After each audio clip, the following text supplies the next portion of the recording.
ಸೂರ್ಯನಾಗಿ ಬೆಳಕನ್ನು ಕೊಟ್ಟರು. ಇವತ್ತು ಅವರ ಜಯಂತಿಯ ಹಿನ್ನೆಲೆಯಲ್ಲಿ ಜಿಲ್ಲಾ ಜಯಂತ್ಯೋತ್ಸವ ಸಮಿತಿ ಆಚರಣೆ ಮಾಡಿದಂಥ ಕಾರ್ಯಕ್ರಮದಲ್ಲಿ ಭಾಗವಹಿಸಿದೆ. ಒಂದು ಕಡೆ ಖುಷಿ ಆದರೆ ಮತ್ತೊಂದು ಕಡೆ ಬೇಸರ ಕೂಡ ಆಗ್ತಾ ಇದೆ. ನಾನು ಈ ಮೂಲಕ ನಮ್ಮೆಲ್ಲ ಮುಸಲ್ಮಾನ ಬಾಂಧವರಲ್ಲಿ ಕೇಳ್ಕೊಳ್ಳೋದೇನು ಅಂತ ಹೇಳಿದ್ರೆ, ನೋಡಿ 4 ಲಕ್ಷ ಜನ ಗುಲ್ಬರ್ಗಾದಲ್ಲಿದ್ದೀರಾ.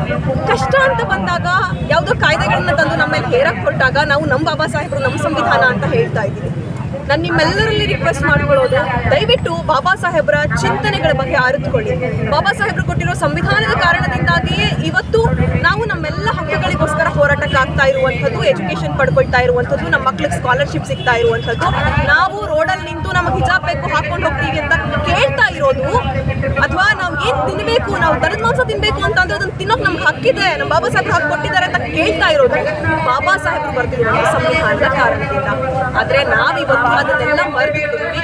ದಯವಿಟ್ಟು ನಾನು ನಿಮ್ಮೆಲ್ಲರಲ್ಲಿ ರಿಕ್ವೆಸ್ಟ್ ಮಾಡ್ಕೊಳ್ತೀನಿ, ಬಾಬಾ ಸಾಹೇಬ್ ಅಂಬೇಡ್ಕರ್ ಅವರನ್ನ ದಯವಿಟ್ಟು ಒಂದು ಜಾತಿಗೆ ಮೀಸಲು ಮಾಡಬೇಡಿ. ಅವರು ಇಡೀ ದೇಶದ ಆಶಾ ಕಿರಣ, ಇಡೀ ಜಗತ್ತು ಅವರ ಹುಟ್ಟಿದ ದಿನವನ್ನ ನಾಲೆಡ್ಜ್ ಡೇ ಆಗಿ ಆಚರಣೆ ಮಾಡ್ತಾರೆ.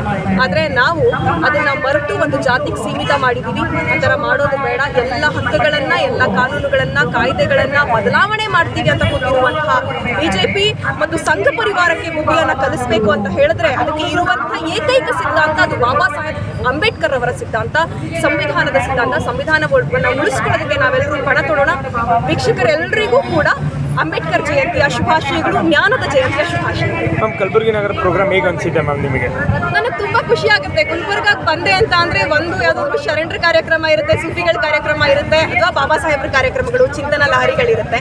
ನಂಗೆ ಯಾವಾಗಲೂ ಖುಷಿ ಆಗುತ್ತೆ ಕಾರ್ಯಕ್ರಮಕ್ಕೆ. ಗುಲ್ಬರ್ಗಾಗೆ ಬರ್ತಾ ಇದ್ದೀನಿ ಅಂತಂದರೆ ತುಂಬ ಖುಷಿ ಅನಿಸುತ್ತೆ.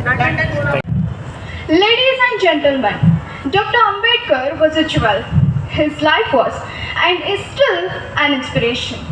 From a humble family background to becoming one of the India's greatest leader and social reformer, Dr. Ambedkar was a man of many talents and professions. He was a politician, jurist, economist, and a social reformer. Furthermore, he was a driving force behind the Dalit Buddhist movement. And moreover, this man was passionate in fighting the various injustices which were prevalent in the Indian society at that time.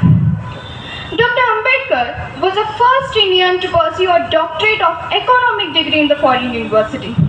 Not only that, he was also the first person in the whole South Asia to hold the double doctorate in the economics. He was also instrumental in the establishment of Reserve Bank of India.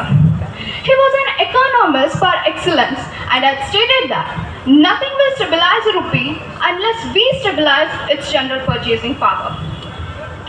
And even he had served as a member for the Labour in White House Council from 1942 to 1946. He wrote a book on his life experiences and named it Waiting for a Visa, describing his experiences on untouchability. Similarly, like this, there are many other examples that suggest Baba Saheb's vision and foresight in us.